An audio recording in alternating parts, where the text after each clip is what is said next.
Listi politik Afrim Kasalli thotë se guximi këtyre liderëve lokal mbase është shprehje drejt për drejt edhe e mungesës së leadershipit. E para duke të ceket se rebelimet të tilla kanë ndodhur vetëm në Partinë Demokratike të Kosovës dhe Lidhjen Demokratike të Kosovës. Guximi këtyre liderëve lokal mbase është shprehje drejt për drejt edhe e mungesës së leadershipit në nivel qendror që po i shoqëron si PDK-n ashtu edhe LDK-n, ndonse në rastin e kësaj të fundit mund ngjallën dyshime se veprimet e Xhafer Tahirit në Vushtri kanë pasur miratim të heshtur nga kryetari Lumira Bixhiku, por që njëjti ka kërkuar që një aleancë e tillë të mbetet sekrete për shkak të frikës mbi kostot politike që mund të ketë. Realisht, çkarje të tilla nuk kemi pasur rastin t'i shohim në kuadër të lëvizjes vetvendosje ku çdo lëvizje partijake i nështrohet disiplinës qendrore në krye me Albin Kurkin, deklaron Kasolli. Fati i kryengritësve sipas Kasollit varet nga shumë faktorë. Ai thotë se përçarje të tilla para si të ndikonin në koalicione eventuale stabile qendrore, në fakt në këtë fazë i japin një përparësi solide lëvizjes vetvendosje. Sidoqoftë, fati i këtyre kryengritësve do të varet nga shumë faktorë të tjerë.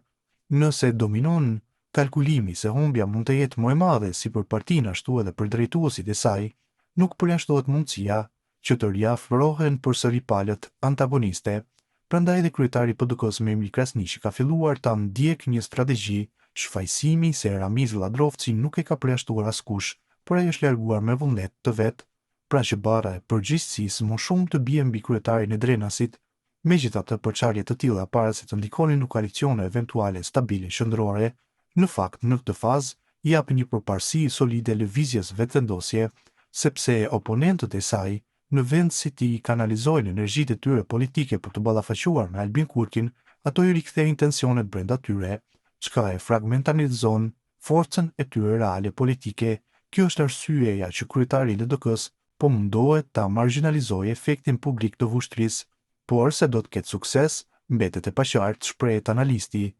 Autonomi për liderët lokal, por jo kundër interesit partijak. Ndërsa analisti Nexhat Haziri rastet nuk i konsideron të ngjashme, por ai thotë se ka qenë e mundur shitblerja deputetëve individualisht jashtë vijës partijake për të votuar qeverinë Kurti 3. Mosshikja e votës për interesa personale kundër partisë sipas Hazirit është lajm i mirë. Nëse ju referohemi rastit të Ramiz Lladrovcit dhe PDK-s me atë të Xhafer Tahirit dhe LDK-s, shohim se nuk janë të ngjashëm. Megjithatë, përtej kësaj do të duhet të marrim shembull seancën e fundit të kuvendit në cilën u provua për të votuar qeveria Kurti 3 pa marrëveshje politike, duke u bazuar apo varë shpresa tek shitja e blerja e deputetëve individual që mund të dalin jashtë vijës partijake, dhe kjo nuk ndodhi. Dhe është lajm i mirë se skena politike në Kosovë ka filluar të maturohet dhe blerja e shitja e deputetëve individual për interesa personale të tyre, duke dalë kundër qendrimit partijak, kundër votës atyre që kanë votuar tashmë i takon të kaluarës, deklaroi Haziri. Ai shton se demokracia e brendshme në Kosovë lë për të dëshiruar. Sa i përket rastit të Ramiz Lladrovcit në Drenas, PDK-ja dëmtoi veten për shkak të ndikimit të madh të Samil Ushtakut, i cili, duke goditur Ramiz Lladrovcin, tentoi të shtynte interesat e tij personale e financiare që kishte në Drenas dhe për të promovuar si bajraktar i Drenicës, gjë që nuk ndodhi edhe për shkak të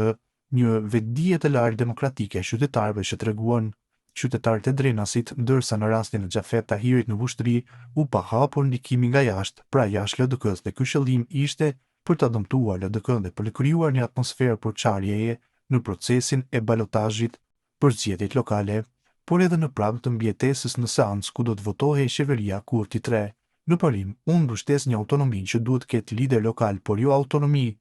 duhet të ketë për baza dhe interesat e partisë. Ndryshe, nëse duhet që çdo lider lokal të vendosë krye në veti, atëherë çfarë kuptimi ka një organizim partijak, ideologji, programore e tjerë? Demokracia e brendshme që në partitë tona lë shumë për të dëshiruar nuk kupton proces të brendshëm zgjedhor demokratik, respektim dhe hapësirë për mendim ndryshe, forcimi i debatit të brendshëm, vendime konsensuale, dhe këto nuk i gjejmë